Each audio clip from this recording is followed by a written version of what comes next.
Hello, hi. నాకైతే snacks prepare చేస్తూ ఉంటానండి. ఇప్పుడు నువ్వులు తీసుకున్నాను, అలానే బెల్లం తీసుకున్నాను, అలానే పల్లీలు తీసుకున్నాను. ఇది పల్లీ చిక్కీ చేయడానికని చెప్పాను. పక్కా కొలతలతో ఈ స్నాక్ ప్రిపేర్ చేయాలి అనేదైతే నాకు తెలీదు. ఎందుకంటే నేను అందాజా వేసేసుకొని చేస్తూ ఉంటాను.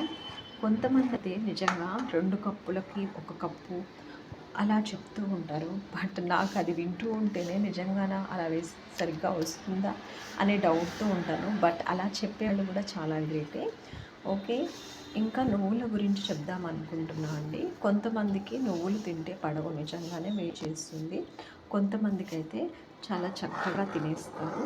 ఒక్కొక్క ఇంగ్రీడియంట్ ఒక్కొక్కళ్ళకి నిజంగా పడదు. బట్ మనం తప్పకుండా తినాలి కాబట్టి ఒక టీ స్పూన్ అలా తీసుకుంటే చాలా మంచిది.